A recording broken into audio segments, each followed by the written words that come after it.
while we're getting a bit set up here, I know I'm the last-ish speaker of the evening, afternoon, and you all have been sitting for a bit, so I'm gonna get a little interactive at the beginning. Is that okay? Perfect. Fantastic. You all are a great audience already. First and foremost, raise your hand if you have ever been in a meeting. Yep, I feel you. Okay, thank you. Put your hand down. Raise it again if you've ever been in a boring meeting. Okay, I'm sorry. Keep them up, though. Keep them up. Please turn to the person to your left or your right and give them a big high five because you made it out alive. Okay?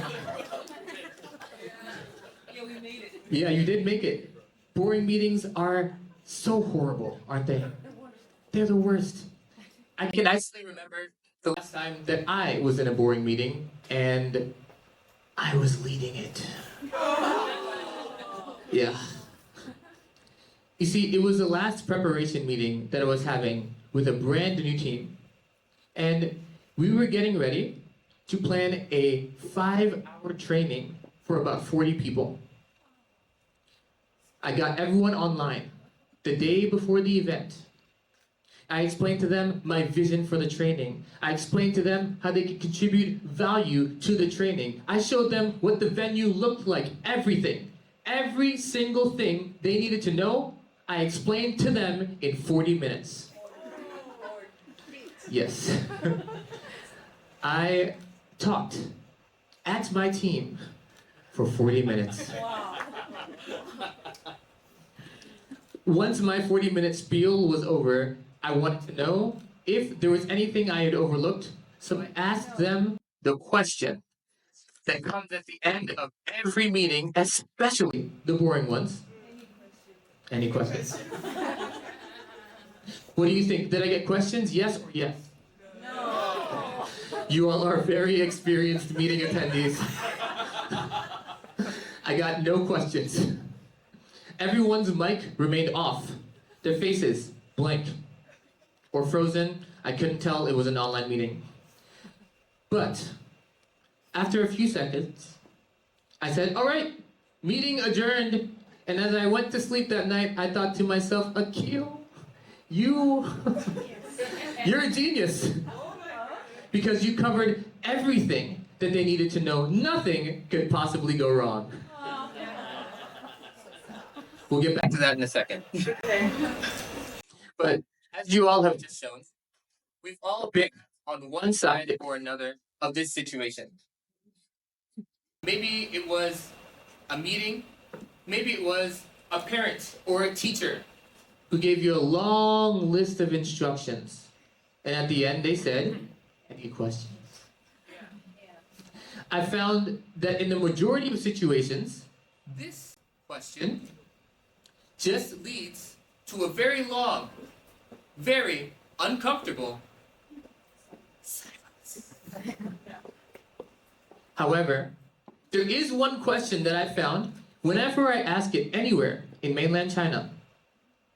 I will get almost an immediate response. Do you want to test this question with me? Yes. Fantastic. Okay. This question, very simple. Say the first thing that comes to your mind, okay? The question is, how are you?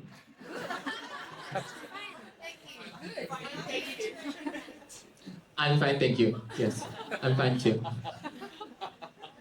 It is amazing how one question can bring a room full of strangers to laugh and build a common experience. But another question can bring them to silence and build anxiety. Two questions. Two very different responses. Why is that? I believe that questions are the most beautiful tool in our brain's toolbox. And I'm convinced that because we don't use them to their greatest potential, we limit our own potential. But what would happen if we could not only deepen our understanding of what questions are, but we could also deepen our ability to use questions to broaden our possibilities. In the next few minutes, how about we find out? How about I also don't use this mic?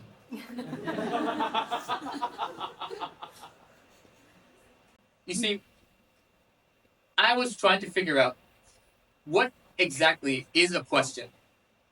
And it turns out that I'm not the only person who asked this. A research fellow at the University of Oxford named Dr. Lonnie Watson dedicated her entire doctorate study to finding the answer. And she said that a question is an act performed to elicit information. That's a lot of big words.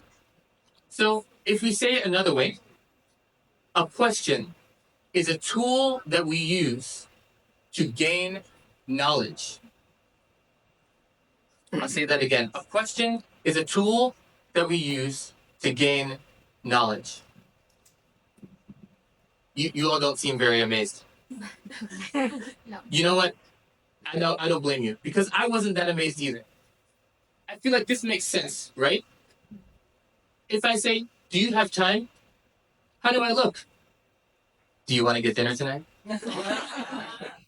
In all of these situations, we need information. We're looking for knowledge. So we ask a question. And questions, because we've asked them, can open up paths and take us to open doors for exploration. But they can also lead us to closed doors, as we've already seen. When I ended my meeting by asking my team any questions, it led us to a closed door that took away opportunities for us to improve the experience of our training, both for the people who are organizing it and for the people who are attending it. And because of that, on the day of the event, a whole host of questions came flying into the WeChat group. Akeel, where is the water? Akeel, where are the sign-up sheets? Akeel, is the event today or tomorrow?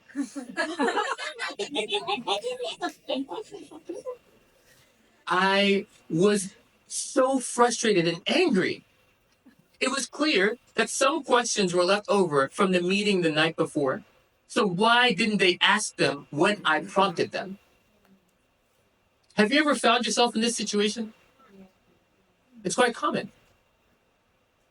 I had to take a step back because I had handpicked my team. I knew that this wasn't a secret plan to ruin the training. And the more I sat and thought about it, the more I realized that their last minute questions came because of my ineffective question. I had led my team to a closed door. If instead I had asked them, what do you think we're overlooking here? Or, when you look at this plan tomorrow, what do you think you will have questions about? Maybe I could have led them to an open one. Questions are beautiful, and they're useful in our professional lives, but they're also useful in our personal lives as well. You see, when I was talking to my Chinese friends about the question, how are you? They said to me, Akeel, Americans are confusing. And I said, you're not wrong. They said, when you ask us, how are you? If I responded by saying, I'm sad, or I'm having a rough day, some people get uncomfortable. But if I don't respond, some people think that I'm rude. But you aren't even asking me how I'm doing, because you're just using how are you as a greeting. So what else am I supposed to say besides I'm fine, thank you, and you?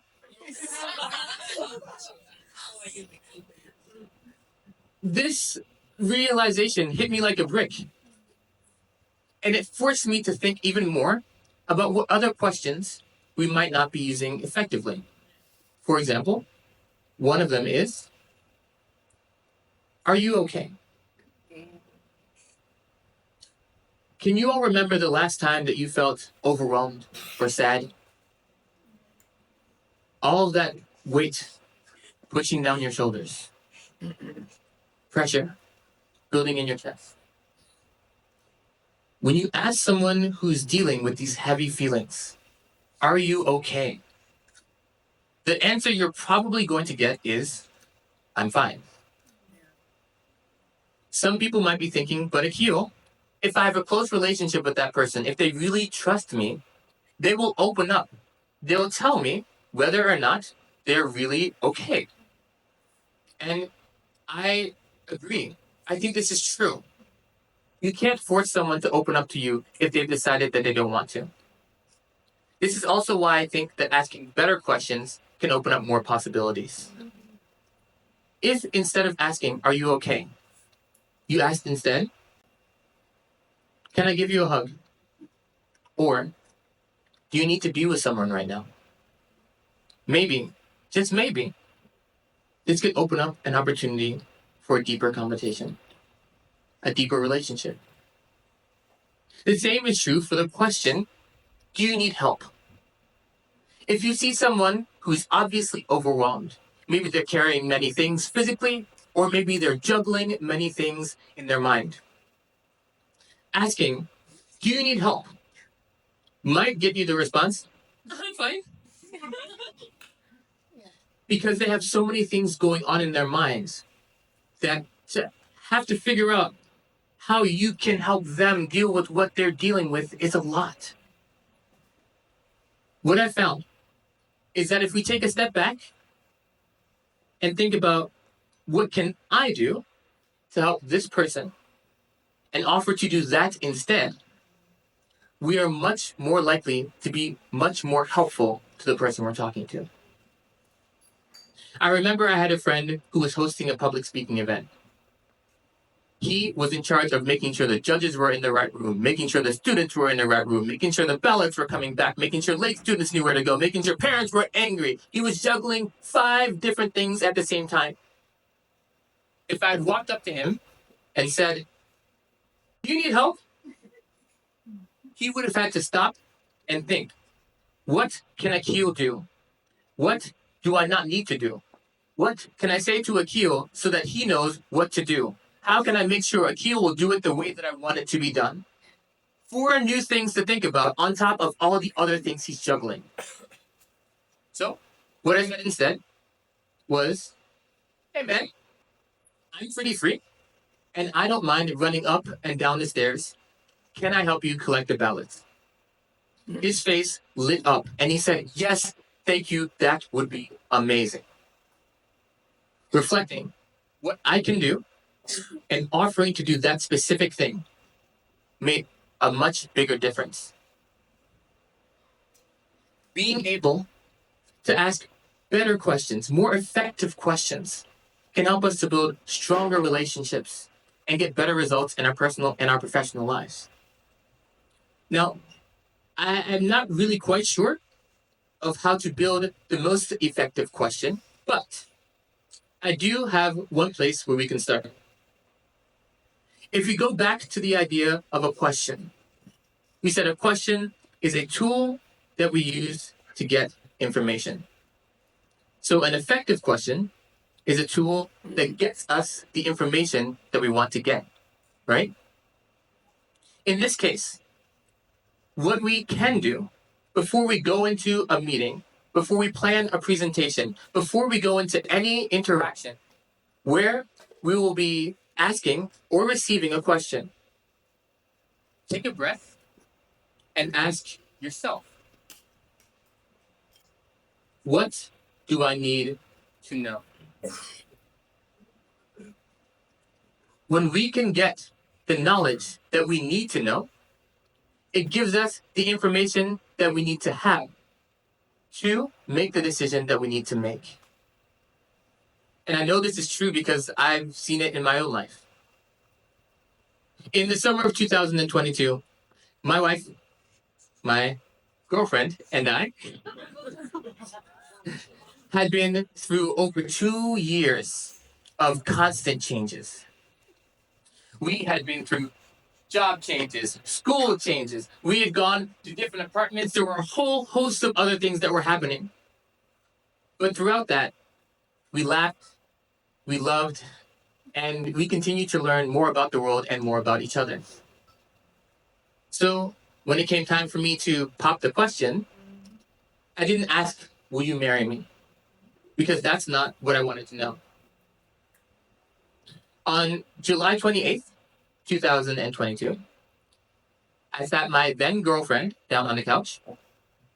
I held a paper in my hand and I don't remember what I said, but I do remember. I got down on one knee and I said, "Will you keep doing this thing with me for the foreseeable future?" I know, it's the most romantic of both. But I didn't want to know if she was willing to get a piece of paper that said that we were married. I wanted to know if she was willing to commit to the arguments and the annoyances, the adoration, for as long as she would have. And you know what? If you couldn't tell, she said yes.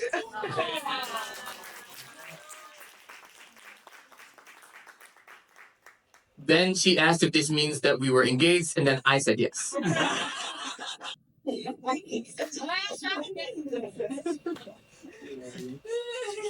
Asking better questions might not necessarily get rid of long, awkward silences at the end of meetings, and it might not avoid last minute inquiries. But it doesn't matter if you are a manager or a managee, a parent or a student, a partner or a teacher. If we can ask just a little bit better questions, we'll find that we have many more opportunities to explore. And we can find many more open doors where opportunity will be waiting for us.